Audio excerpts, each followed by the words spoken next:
Olá, eu sou o professor Léo Ricino. Vamos falar um pouco sobre a língua portuguesa e sobre o milagre. Mas antes, queremos que você seja muito bem-vindo a essas dicas que nós vamos dar. Você já pensou no milagre da comunicação? O que é comunicação? Olha que coisa milagrosa!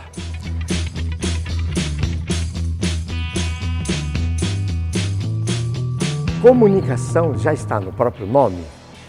Significa tornar comum a emissor e receptor uma mensagem. Isso é um milagre, isso é uma coisa fantástica.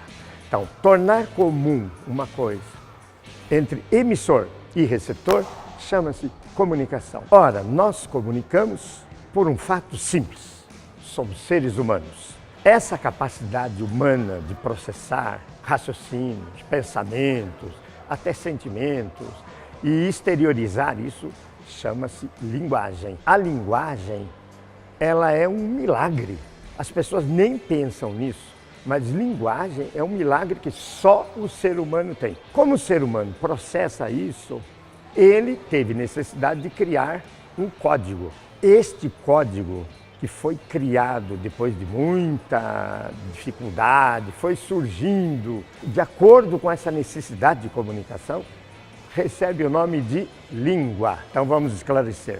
Linguagem é uma coisa, língua é outra. Linguagem é a capacidade que o ser humano tem de processar pensamentos, raciocínios e exteriorizar. Língua é o veículo usado para transmitir de emissor a receptor. A língua é rigorosamente um código. O idioma é a língua usada por um povo para a sua comunicação.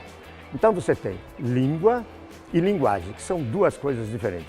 E isso é verdadeiramente milagroso. Repara como eu estou falando e ao mesmo tempo eu já estou pegando as palavras que eu preciso. Olha a rapidez com que conseguimos nos comunicar. Eu estou elaborando o pensamento para transmitir a você um conceito e, ao mesmo tempo, eu já vou juntando as palavras, organizando as palavras que eu quero usar para poder transmitir. Muito bem.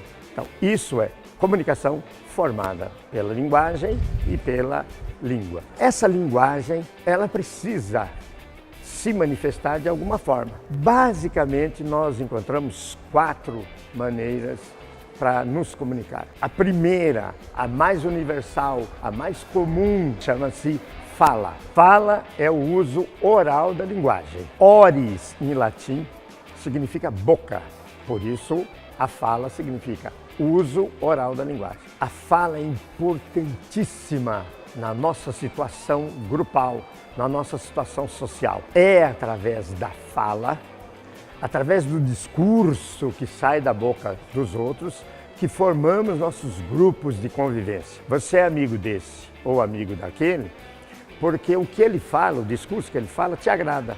E você não gosta daquele ou daquele outro, porque o que ele fala não te agrada. No entanto, a fala tem uma característica que é presa um pouco pela escrita, da qual eu vou falar já já. A fala, ela se adapta às várias situações, e ela vai modificando a língua. Toda língua viva tem essa característica de mudar, é mutante. E quem causa essa mudança, essa quantidade grande de mudança que ocorre na língua, chama-se fala. Deixemos a fala e vamos para a escrita, a outra maneira que a linguagem usa para a sua comunicação.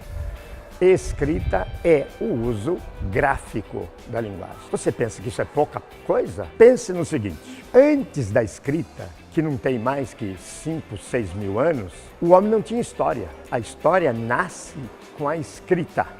A partir da escrita, nós começamos a registrar nossa cultura, registrar nossos conhecimentos. A escrita é uma coisa fundamental. É por causa da escrita que nós temos, neste momento, essa evolução tecnológica, cultural em que vivemos. Imagine você, se você pega o homem fala, mais ou menos, digamos, há 1 milhão de anos, mas não havia registro para passar de geração a geração. Com o advento da escrita, portanto, um santo inventou o alfabeto, algum milagroso inventou o alfabeto, com o advento da escrita, nós passamos a registrar conhecimento e a transmitir o conhecimento adquirido de geração para geração. Olha a importância da escrita. Além disso tudo, ainda ela prende um pouco a língua, ela não deixa a língua deteriorar.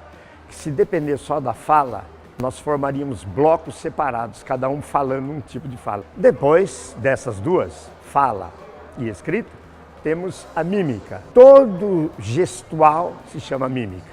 Nós não conseguimos falar, por exemplo, sem movimentar as mãos, sem fazer gestos, mostrar, apontar para lá, apontar para cá, dedo em riste.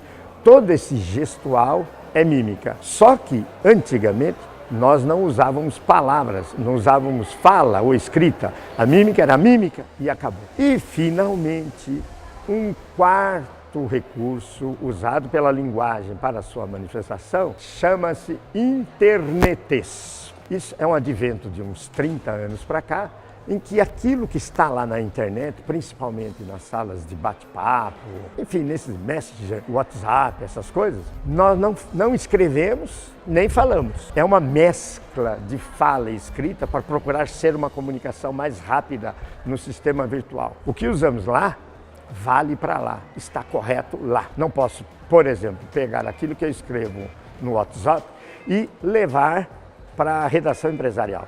Isso é impossível. Então você tem 4 maneiras de manifestação da linguagem: fala, escrita, mímica e o internetês. Cada uma tem a sua especificidade e as coisas estão certas dentro de cada uma delas. Cada uma tem o seu jeito de ser e tudo ali dentro está correto, desde que você não misture as coisas. Ora, nós estamos falando de língua viva.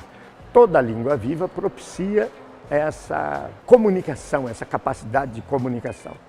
Para que haja comunicação, encerrando essa parte, você tem que se lembrar do seguinte: nós precisamos, no mínimo, de 6 elementos para que haja comunicação. Digamos que seja um eixo na horizontal, formado por emissor, mensagem e receptor. E um eixo na vertical. Temos o referente ou assunto, o canal e o código. Para que haja comunicação, nós precisamos desses 6 elementos. O emissor, que passa uma mensagem ao receptor. Essa mensagem ela é calcada num referente, num assunto. Preciso ter um assunto para criar uma mensagem. Para transmitir, eu preciso de um código. No caso, é a nossa língua portuguesa. E essa transmissão é feita através de um canal, que pode ser o ar, pode ser essa câmera que está aqui nos filmando. Por hora, fiquemos com isso. Eu espero você para as próximas dicas da língua portuguesa.